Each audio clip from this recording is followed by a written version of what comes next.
A single fireball in the sky. That's all it took to change how we have to think about modern war. Because what you're looking at isn't just a military loss. No, this was a $100 million economic event. And it peels back the curtain on a brutal, unspoken truth about conflict. So yeah, let's get into it. $100 million. I mean, just think about that. That's what it cost to build the one piece of military hardware that was just, poof, turned into scrap metal in seconds. It's kind of hard to even wrap your head around a number that big. And here's where it gets, well, just wild. On one side, you've got the asset, a cutting-edge F-15E Strike Eagle, a $100 million masterpiece of engineering. And on the other side, the weapon that took it down, a surface-to-air missile that costs less than $1 million. We're talking a 100-to-1 cost difference, and believe me, that changes everything. All right, let's really deconstruct this one moment. We need to look past the flames, past the explosion, and figure out what this really means for the modern battlefield. Okay, so here are the facts as we know them.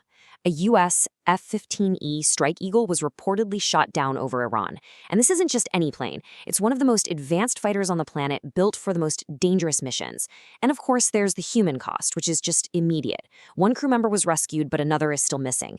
From a military standpoint, this is a huge deal. It's the first time a U.S. fighter has been down in an active conflict in decades. And that one event, right there, it pulls the curtain back on this massive strategic idea. We're talking about something called asymmetric economics.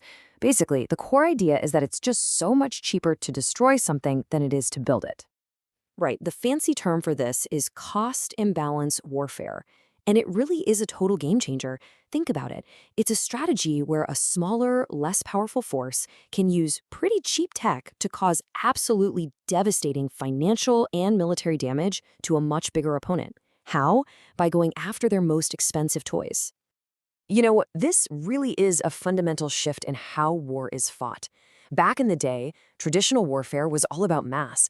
Bigger armies, more tanks, more planes, just overwhelming the enemy with brute force.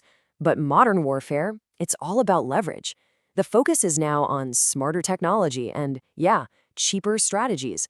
The goal isn't just to win a single battle anymore. It's to make the fight so incredibly expensive for your opponent that they just can't afford to keep going.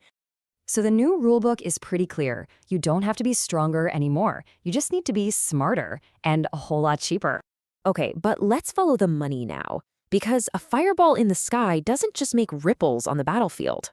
Oh no, it sends absolute shockwaves straight to Wall Street.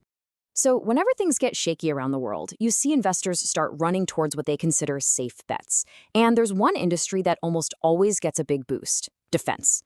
Companies like Lockheed Martin, Raytheon, Boeing, it's not uncommon to see their stock prices climb when a conflict heats up.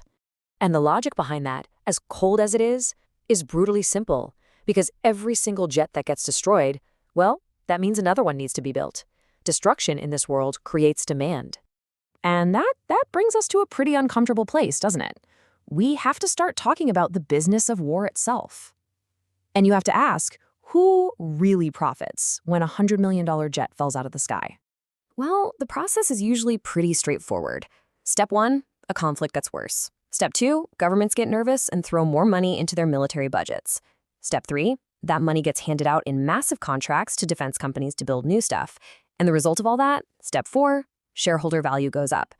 It's a cycle, a predictable one. So let's break down who loses and who gains. On the losing side, you've got governments who are out an incredibly expensive asset.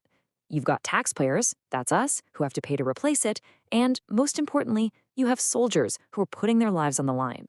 And on the gaining side, defense contractors who are now in line to get new, bigger contracts. And this whole situation forces you to ask a really tough question, right? When there are literally billions of dollars at stake, is war really just about conflict? Or has it also become, well, about business?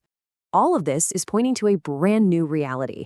I mean, the very idea of what a battlefield is and what it even means to win is being completely rewritten for the 21st century. So rule number 1 of this new battlefield: cheap can absolutely destroy expensive. Rule number 2, strategy beats strength. A smart plan beats a big army. And all of this leads to maybe the most important takeaway of all. War isn't just fought on battlefields anymore. It's fought in economies, it's fought on stock markets, it's fought in budget meetings and in corporate boardrooms. That economic front line is now every bit as important as the physical one. So that $100 million fireball we started with, it wasn't just a military event. It was a financial transaction written across the sky. And it forces us to rethink everything we thought we knew about war.